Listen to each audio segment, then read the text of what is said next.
Hello and welcome to Let's Play Dark Souls Part 2.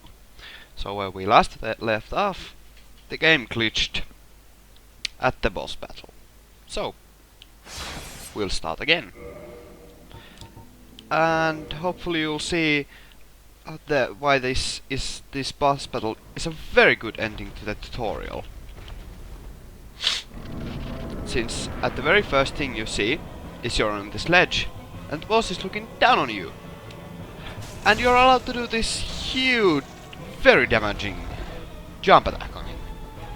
Now this is a great tutorial, because you realize that jump attacks are amazingly powerful. And they can even be executed against the most powerful bosses. Another good point this boss goes to serve is that no matter how big the enemy is, you can always damage it. As you can see, it isn't really all that durable. Oops, I just didn't touch that. And it actually is kinda weird. But for tutorial purpose, it's very great. And there we go. Extremely easy. Especially if you know how to do it, but still, very easy.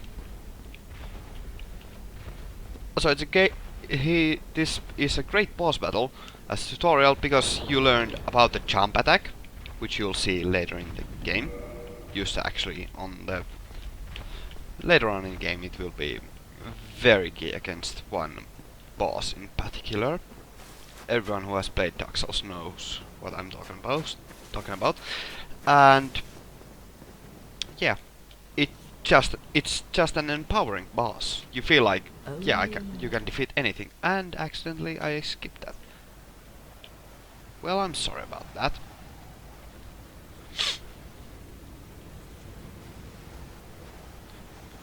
But yes, and actually this cinematic is quite good at showing one of the best features of Dark Souls. The landscape is just beautiful. I mean, just look around you. This game is gorgeous. I mean, it looks vast. And it gives you a very good sensation of, well, just how empty the world is and how big it is. When you're first dropped in this world, you have no idea where to go. Well, you kind of do actually. There are stairs here, and you very clearly see one direction at least. If you look carefully, you can actually see there's another direction over there, and maybe you notice this direction here. But anyways, since one of the key defining elements of Dark Souls is how lonely the game just is.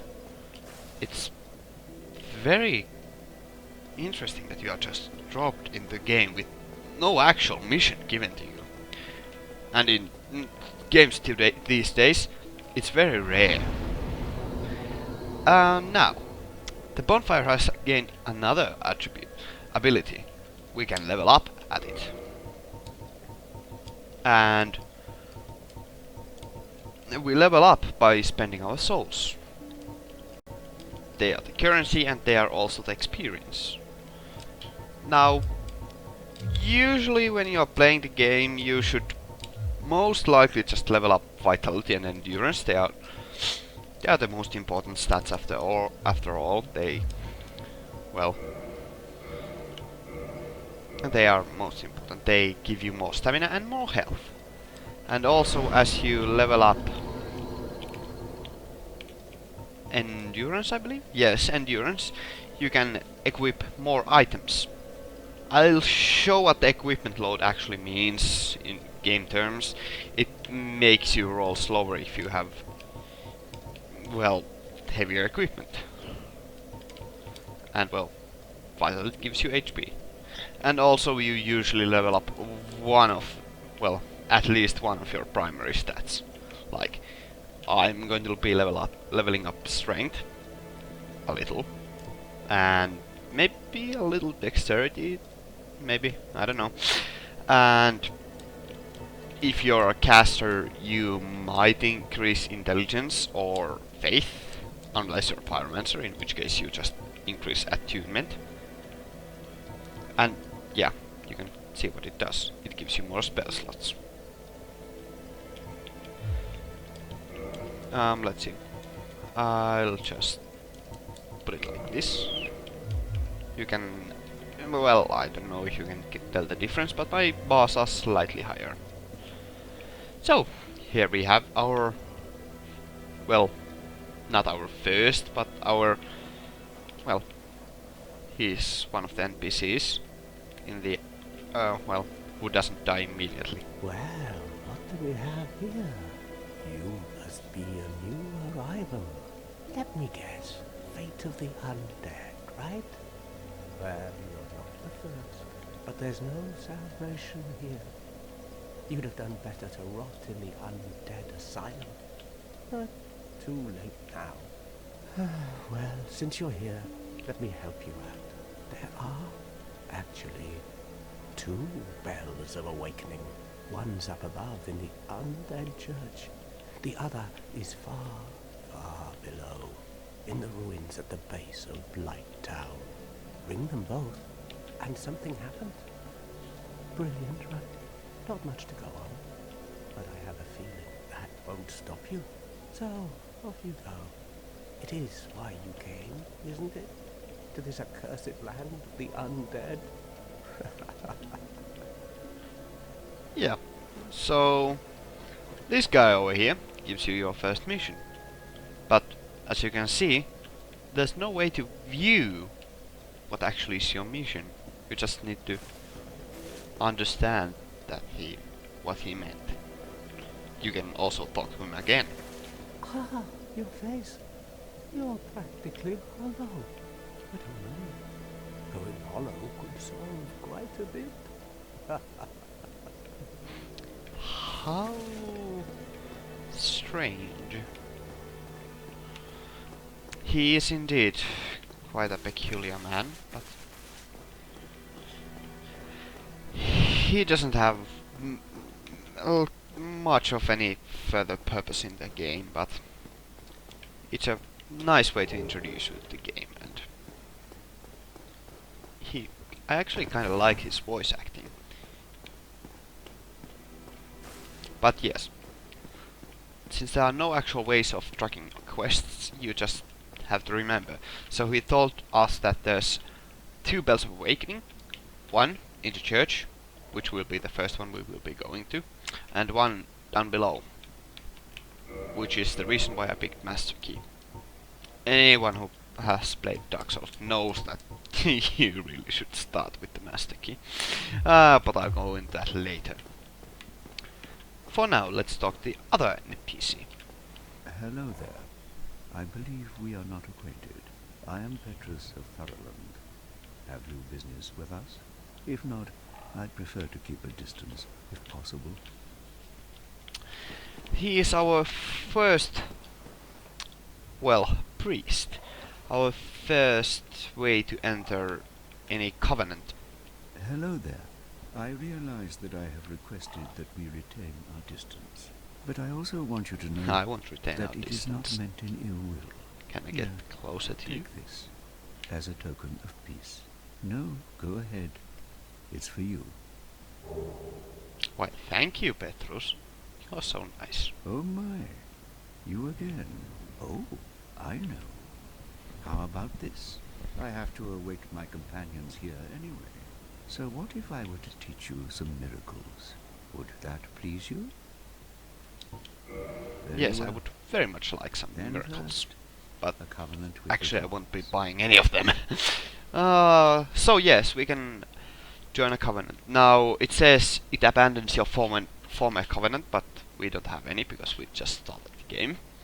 And this way we can join the covenant of the Way of the White.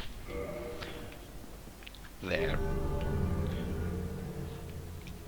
I'll explain later what it actually means, Now but let me share my medicines. Only their ultimate effectiveness will be determined by your efforts and your faith.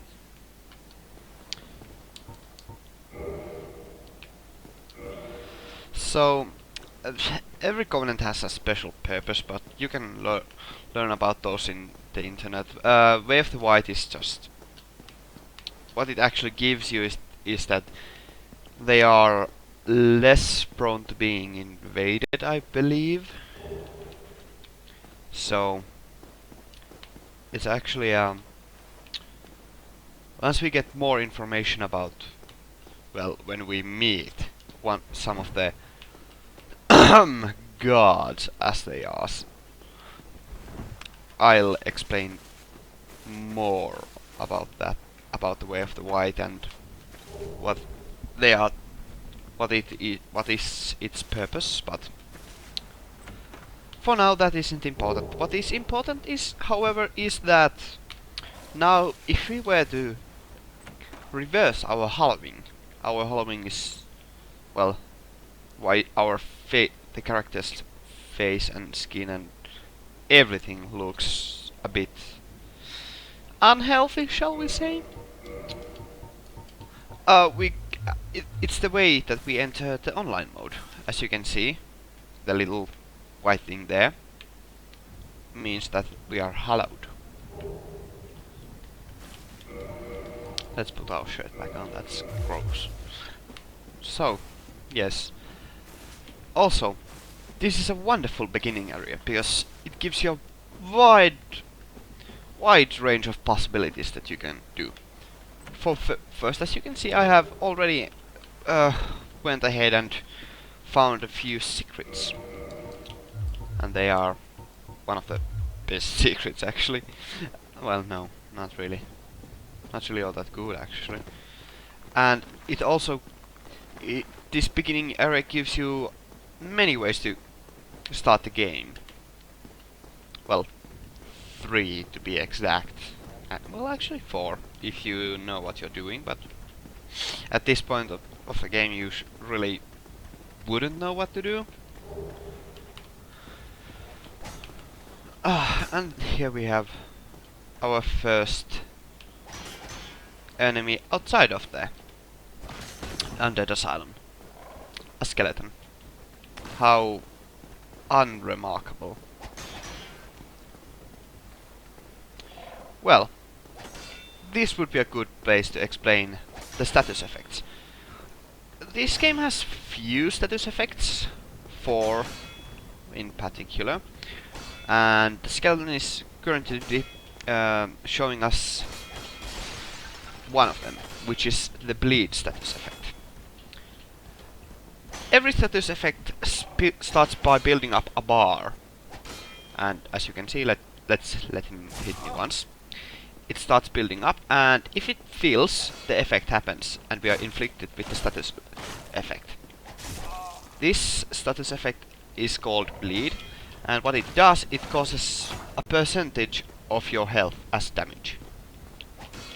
And as you already take damage to get inflicted with the status effect, it actually is very deadly to get hit by these skeletons. It's very dangerous. You will very certainly die. Or at least you'll be hurting a lot. And, well, as this fellow here mentioned the Blighttown, you will see, there you will learn the true horrors of the status effects. In particular about one called toxic and poisoning as well. But they are, well, pretty straightforward. You can most certainly deduce from the name what they mean. But now I'll show you the graveyard. Well, yes. I always start the game by coming here and picking up a few of the items, because I personally enjoy collecting most of the starting items. Especially this one here, binoculars. Oh, hello. Could you get out of the way, please? Thank you. I'll show you what the binoculars do after we have reached the bonfire. And here is another one, very useful item. A good starting weapon, the winged spear.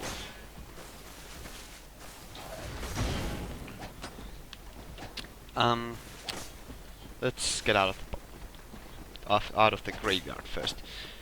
Then I'll go to the status window and, well, equipment window and show you what they are.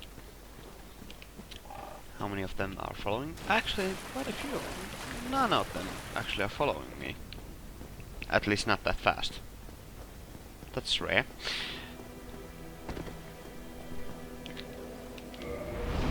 So, the way this game handles equipment is... I quite like the way it handles the equipment. Because yes, they do have the straightforward damage, which is the number on the physical track. Which is, for the longsword it's the 80. And Zweihander it's 130. So... yeah. But that's not the only way it tells you about the damage a certain weapon does. There's also a parameter bonus, which is for the longsword a C and a C, both for strength and dexterity. And for the Zweihander, it's C and a D for dexterity.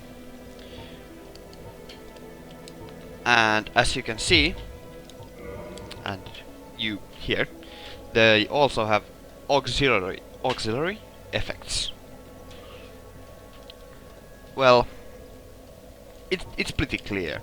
The parameter bonus is the scaling, and the auxiliary effects are, well, the special effects it causes. The Morning Star has bleed status effect, which is quite nice, I must say, and I think I will be actually using the Morning Star. It is a very good starting weapon. And then I'll show you the winged spear. It's a very good dexterity weapon, and spears in particular have a very good use. If you have a shield, you can strike from behind your shield with them, and that's very useful, especially later on in the game. But I won't be using a spear. I will actually... well, I haven't decided yet. So, let's continue on with the main quest. Well, main quest. Let's say that we shall continue exploring. Actually, I'll show you a little Easter egg from the beginning area as well. There is... no, actually I can't show you it yet. Darn.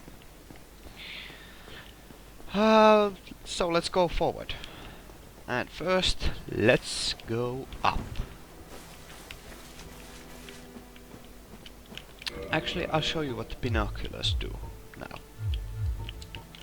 And this is what they do.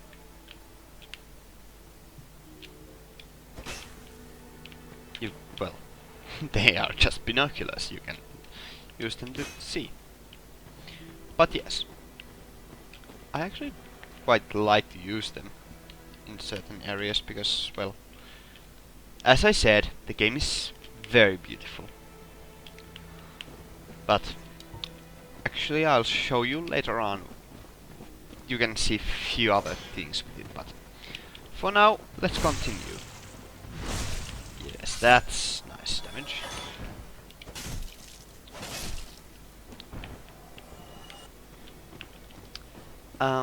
Now, another one of these guys, and you probably have noticed already that there is one little secret on this bridge as well. You might have noticed that there's something glowing on the end of this bridge, and I'll try to get there. And that's good. So, here is a little secret that everybody knows about, because nobody is so stupid as to miss this. It's a ring of sacrifice, and what it does, if you die and you have equipped it, you will not actually die. You will, well, you will die, but you won't lose your items, nor your, I mean your souls, nor will you lose your humanity. Which is good, especially, well, it can be useful, but you should use them sparingly. Because you really might want to sometimes, if you have, let's say, few 100,000 souls, might not want to lose those if you're going through the game for the first time. But, and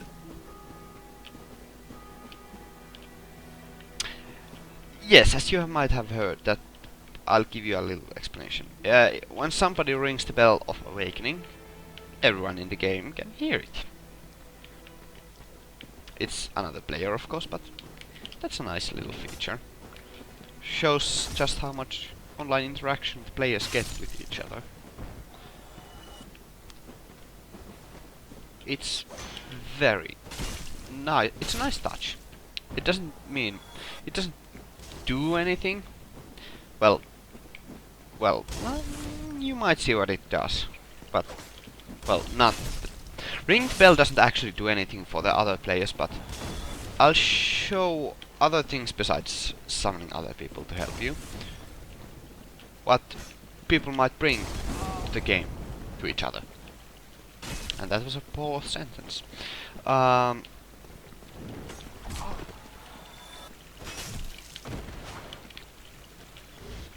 The game also has built up the lore very well to support the idea that, well, in Lord Run, which is, well, the land we are exploring, time is twisted.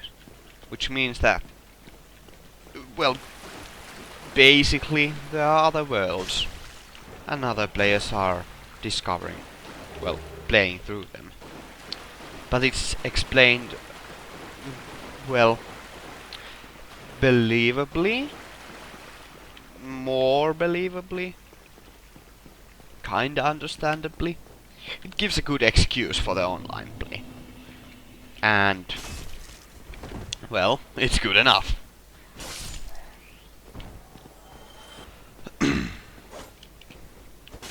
So, it's the game developers have put a great deal of effort to put tons of secrets in their game. And one of them you can actually see there. It's, well, kind of easily missable. I'll show you that from a better angle. I bet you can see already where I'm going to show you that secret from, but we're going to get it actually. So they have made it very much worth it to explore the game, because I have played the game for, let's say, 300, 400 hours now, and I still sometimes forget many secrets. And I don't get bothered by it, because actually when you play the game, they are meant to be secrets, and they are very nice. When you find them, you feel all happy inside because you found something. You get a little reward for exploring, and it makes all worth it. And now here is the other angle where you could have seen it. And this also shows one of the nice features of the game.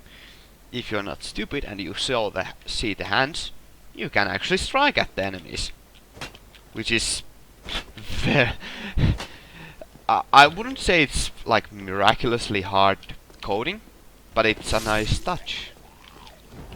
If you're intelligent, you're not going to be surprised by these enemies. And we just found the most useful item in the game. Rubbish. Yay! So useful.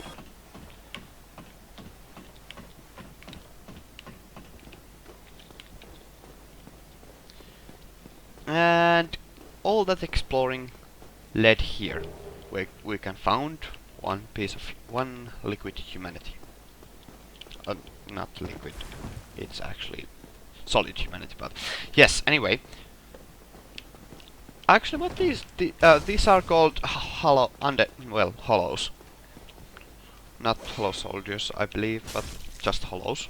And what you can see that they are throwing some explosives, and what they are actually throwing are items that you also gain, and I believe they actually sometimes drop them as well, and they are indeed fire bombs, and you can throw them as well. I don't want to waste one on this guy because that would be stupid, but it's a nice touch that they made sure, the developers have made sure that everyone in the game obeys the same rules. Just because they are NPCs doesn't mean they are separate from the game world. And it makes the game feel, it makes the game world feel complete. It's a carefully crafted world. Actually, I don't know why I'm destroying everything. Once you have played the game through, you actually notice that breaking everything doesn't give you anything. Because there's never anything hidden in these objects. They might hide some pathways, but they never hide items. So obsessive compulsive people actually really have problems, because if you have played any other adventure games, you have this, I have at least gained a little tendency to break everything I find. And since it doesn't result in anything, it kinda makes you feel a little stupid for breaking stuff. And here we see something really big. We will see that guy later. But it's a nice foreshadowing, and if you're not, it also teaches you that if you're not careful, the game teaches you, if you're not careful and you don't take your time, you will die. Because if that guy had landed on me, I would have died. Well, it's not a dragon. I'll go on into that later when we meet him. But for now, let's just dispose of these guys. And I kind of failed at this. And we get some issues with the frame rate again. So, ow. That was mean.